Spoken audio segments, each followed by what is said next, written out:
Welcome back to the Spread Picks Show with Mike and Andrew. First off, I apologize for having this video out late. It actually slipped my mind, I swear. I had a busy last couple days here. Some stuff came up and, I forgot about it, honestly. Usually we do this show on a Wednesday or Thursday. It's a Friday now, so I apologize for that, of course. Andrew's not here today. He's actually playing Topgolf right now. Hopefully he's doing well there, but just me this week. But not much to go over. There's 4 games last week, awesome games. There's 2 picks this week for the championship round.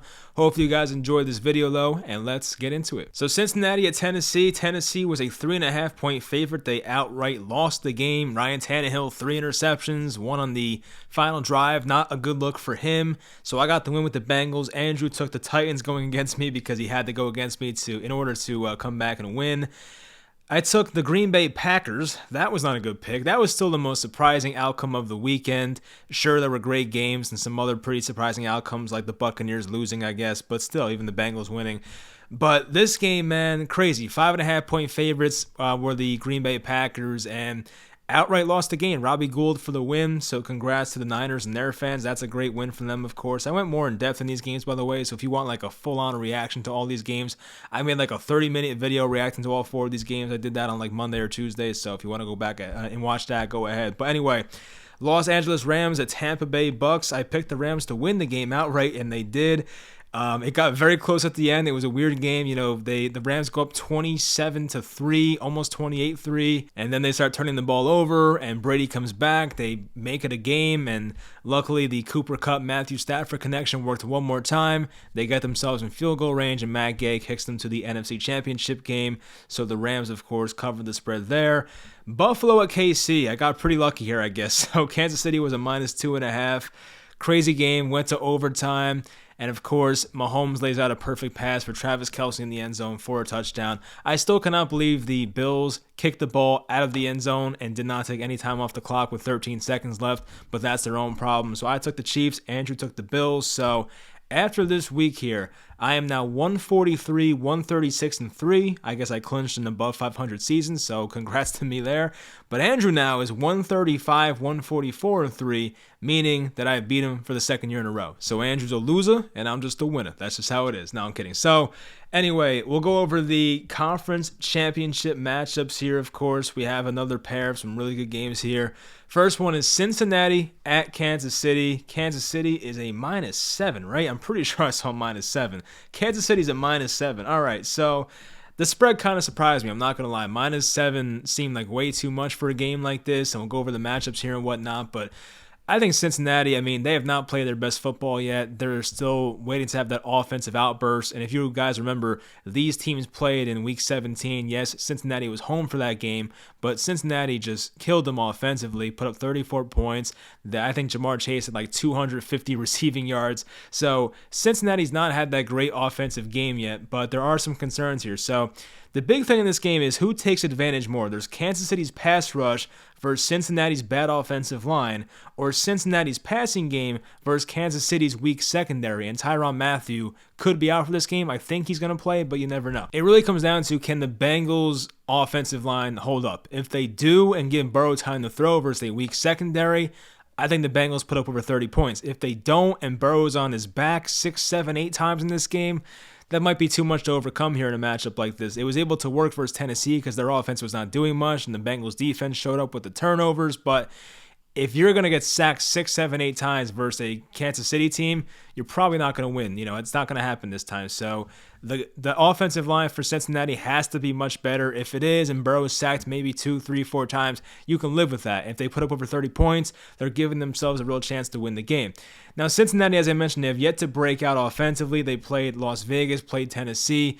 They didn't put up many points in those games. We're finally waiting for the offensive outbreak that we know Cincinnati can do. They have the weapons to do it. They have not ran the ball well in the playoffs either. I talked about them meeting in Week 17. Cincinnati won the game outright. Now, Kansas City should be able to pass on them. It's tough to run on Cincinnati. They have low-key a good run defense, and Kansas City does not want to rely on running the ball anyway. They had Patrick Mahomes and Kelce and Hill for a reason. They want to pass the ball more. So what the Bengals do well on defense, the Chiefs might not even bother doing it. They're going to attack the secondary, attack Awuzie, attack Bates, attack Eli Apple, Mike Hilton, all those guys, and we'll see if they hold up. I'm concerned for Eli Apple, of course. The man got roasted on social media all week, but he's also been not the best player the past few years, as we know, but we'll see if they attack that matchup there.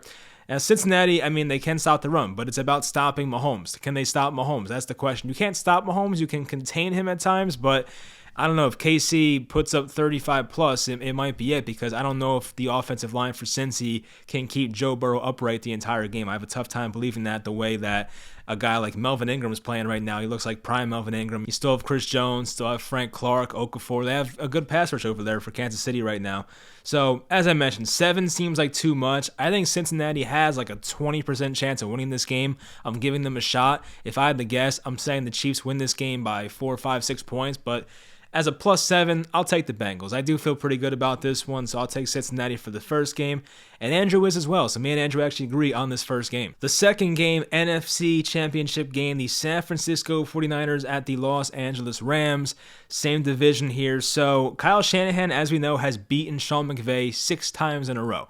So eventually that streak will be snapped, and I think it happens here. I'm picking the Rams to win. I am picking the Rams to cover the spread. Andrew's taking the 49ers. I don't know who he expects to outright win this game, but he's taking the Niners in this game spread-wise. So to beat the same team 3 times in one season, it's a lot. It's really a difficult task. We saw that with Tom Brady his first year in Tampa in 2020. The Saints beat him twice in the regular season, and then Tom handled them in the playoffs. So you never know. It's very tough to beat a team 3 times in one season, and I do think the Rams will stop the run. They're going to force Jimmy G to beat them. Of course, last week we saw the not success the Packers had, but they didn't have to rely on Jimmy G. Jimmy G didn't throw the ball many times against the Packers, didn't throw many times against the Cowboys. They have not had to rely on Jimmy Garoppolo yet, but this is a game where I think the Rams go up early. They're going to force Jimmy G to throw the ball more. He'll make a mistake or two, and the Rams handle this game. The Rams offense seems to be clicking right now. They've put up 27 and 30. Well, they put up 34 the first game, but one of them was a pick 6, I think. So 27 and 30 points offensively in these playoffs, 30 against a pretty tough Buccaneers defense. There are some injuries, but it's still a tough defense regardless. And, you know, the Cardinals had a decent defense this year, so putting up 27 versus them is not bad either. I'm not sure Deebo Samuel's 100% right now. We know Nick Bosa. We know that Fred Warner had injuries last week. They were highly questionable. And Trent Williams, the left tackle for the 49ers, has not practiced all week. I don't think he's practicing this week. They're going to try and get him out there Sunday. We'll see how that goes. Mike McGlinchey, the right tackle, has been out for a while. He's on IR. So the offensive line for the 49ers is a bit concerning for me right now, but we'll see how that goes. Now, left tackle-wise for the Rams, they get their left tackle back. Andrew Whitworth missed last week's game. He'll be back for this game, the 40-year-old left tackle. I think Matthew Stafford plays well in this game, continues to prove the haters wrong. He'll put up over 300 yards probably and play well, and I think he brings his Rams to the Super Bowl. So I am picking a Chiefs-Rams Super Bowl. I've said that since August. I don't know how it's still right, but it is. We'll see how it goes on Sunday. But anyway, I am going to take Kansas City to win the game probably, and I'm going to take the Rams to win the game, but I'm going to say that the Bengals cover the spread. I will say that. I think it's going to be a closer game in the AFC Championship game, and I think the Rams win that game by, I'll say, like 7 to 10 points. It'll be close-ish, but I think the Rams are the better team right now. They have less injuries. Give me the Rams. So that's going to do it for the video. Hopefully you guys enjoyed. For the Super Bowl pick, we'll have Andrew on. We'll do some more topics in that video, have some fun, but hopefully you guys tune in for that, and I'll talk to you guys next time.